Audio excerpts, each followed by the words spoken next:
Welcome to another video, guys. Today we're going to be talking about something really important, which is what decks actually counter Midrange Shaman. Midrange Shaman definitely is quite the menacing deck right now, and it's definitely the most popular and powerful deck out there, so if you want to be hitting easy legend, you either gotta play it or you gotta play the deck that beats it. So in this video, we're gonna go for option B. But if you want to go for option A, I have plenty of videos on that topic too, so you can check out those detailed guides too. I hope you find the video helpful, and if you do, a like and subscribe would be awesome. And if this video does well, I might start doing this for other menacing decks like this, so you guys have a different option if you're sick of losing to a particular deck and you want to start countering it. Now, let's get into the video. You are not prepared! So, we're at HS Replay Premium Stats right now on the meta section, and we went with matchups for the last 3 days from Diamond through Legend. I could even drag it to the last 7 days because nothing really has changed all that much, but here we are gonna get a little bit of a bigger sample size, and we can see that there's actually plenty of green for this deck, not gonna lie. Like, look at this nonsense, so much green. The farther we go on the right side, to be fair, these are not so amazing decks like things like Imbue Priest, Thief Rogue, Quest Shaman of all people, so it's not the most popular, but on the left side we do actually have the actual good meta decks. And here the first thing we can see is Ravenous Cliff Demon Hunter is definitely one of the best decks out there for this thing, so let's talk a little bit about that. Right now, for the last 3 days from Diamond to Legend, we can see that Ravenous Cliff Dive Demon Hunter is actually really doing well, and this is the version I showed you not long ago with the inclusion of Briarspawn Drake, but the Ziliax version is also just as good with about a 0.5% less win rate. Here's what the deck looks like up close, and again, you can definitely check this deck out in more detail in my latest guide about it, but yeah, all around the deck is very powerful, and it does utilize the new Broxigar, but never expect him to actually be in your hand. Like, the whole point of the Broxigar package is so you can have access to the portals, you can have access to the weapon, and thus getting yourself a bunch of extra card draw. But not only that, you're also going to be muddying up other Ravenous Demon Hunters decks, because this thing is gonna mess up their rest pool, because this is indeed another Death Rattle minion that they can actually get out of their Ravenous Fell Hunter, which would be pretty sucky for them. We also have the Califero in here, we have the Briarspawn Drake, which is pretty interesting for extra damage, and we even have things like Elise, with which you could be doing all sorts of nutty stuff, including getting yourself 1 mana copies of Ravenous Fell Hunters, or heck, even a 10/10 copy of a Illidari Inquisitor if you feel like the game's gonna be very long. We can go and take a quick look at the matchup section, but the one that's actually mattering is indeed Midrange Shaman, and we are very favored in that one, so what else do you need to know here? Bad matchups would be Aggro Demon Hunters as well as Elemental Mages, but those are not exactly very popular. Discover Hunter is gonna be a 50-50, and Sanctity set for Bubble Pally, so still you should be winning more than you're losing. I'm not gonna go into as much detail into the mulligan as I usually do in my top 5s. You can definitely check out the guides about it, but here's what it looks like going first, and here's what it looks like going second, so you have a better idea of what you could be doing.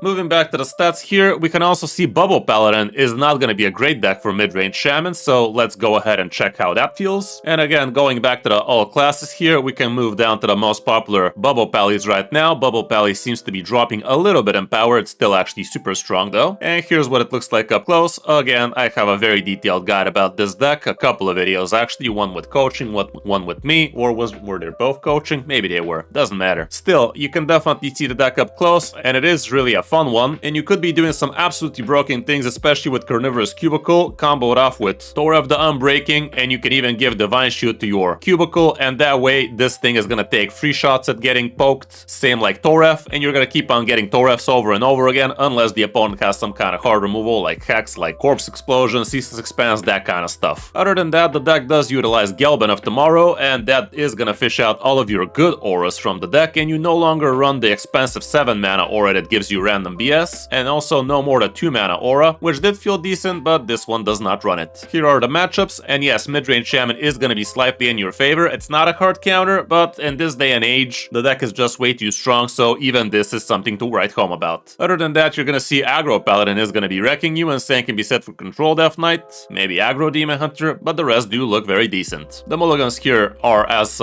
follows for when going first. You wanna try to curve off as good as possible, and here's what the on the coin situation looks like. And when you're looking at these stats, when you see kept, this means people actually kept these cards. But next to it, you can also see the mulligan win rate. So if these do look weird, like for instance Zephrys, people do tend to keep Zephrys a lot, but the mulligans actually say it's not a great thing to be doing, well, maybe it's not such a great thing, so keep that in mind. Whereas on the other side of the spectrum, you could also see cards that have super high win rate but super low kept rate. In that case, that means that you only keep that card when you already have a perfect curve, that kind of stuff. And now things are starting to get sketchy. Now we are starting to see a lot of 50-50s. From here, I would say things like Discover Hunter definitely will have a lot better results here, especially in Top Legend. People do play a lot of Discover Hunter, mainly because it did well against Midrange Shaman, but it is definitely a hard deck to be piloting well. So again, let's go ahead and check out what Discover Hunter is looking like right now, at least in its most popular form. And here's one that's looking real good right now. Only 55-ish% win rate from Diamond to Legend, but it is a very hard deck to be playing well, guys. So from Diamond to Legend, you might not have as good results because people are just Diamond to Legend, whereas in Top Legend, people really know how to push it to its limits. Here's what the deck looks like up close. Again, check out my detailed guide about it. I guess I do have a detailed guide about right about anything meta right now, so yeah, kinda worth subscribing to the channel in it. But what is this deck trying to do? Well, a lot of things, and it's very good at a lot of things, but you really need to be good at doing those things yourself, because you have way too many decisions with this one. Like for instance, if you get Exarch Niall, you're literally gonna have Discover from your deck each turn, and if you don't know what you're looking for, well, you're not gonna be winning as much. So you really need to know your matchups, you really need to know what you're looking for, that kind of stuff. And against things like Shaman, well, they don't really handle whiteboards very well, and they don't handle OTKs very well. So you do have both of those options at your disposal. You could go very wide with the hub Pupil, with the hub of Alien Encounters, and you can obviously also do amazing OTKs with things like Ranger Scout, which is gonna discover you potentially double 6 damage out of Grifta, which you could get even more of thanks to Tidepool Pupil that way. And all that can get doubled up out of Neri, so as long as you actually last enough turns, this deck can be absolutely brutal that way. For the matchups, here's what we have here, and from the bad ones, Elemental Mage is slightly unfavored, Bubble Paladin is gonna be annoying, Templar Rogue apparently as well, but Midrange Shaman, just a 50-50, so not exactly a counter, but I really feel in Top Legend things are gonna be different. Let's actually see that. This is only Legend, but still. And here's Shaman, kinda same deal, slightly above average, but not by much. Here's what the mulligans look like here. Always look for Niall, and the rest is just try to curve. And same can be said when going second. The sisters are also pretty amazing.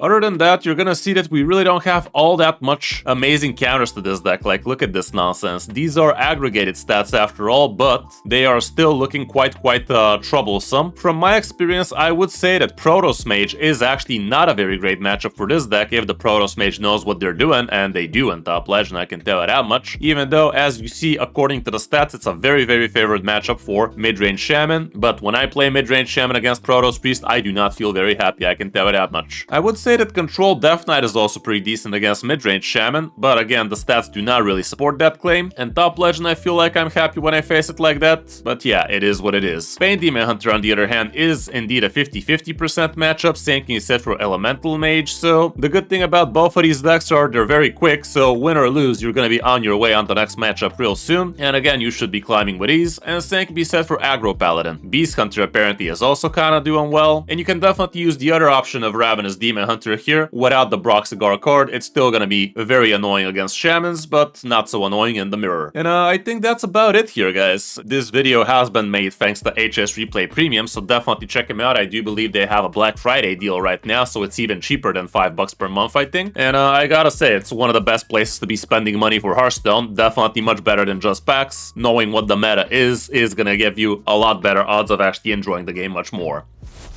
So yeah, guys, do let me know in the comments if you enjoyed this type of video, and do let me know if you've had success against Midrange Shamans with other decks that are actually not listed in this video, and I would be very interested to read about those. A like and a subscribe would really be appreciated if you want to support the channel for free, but for now, thanks for watching. I'm Kris05, and I'll see you in my next video or stream.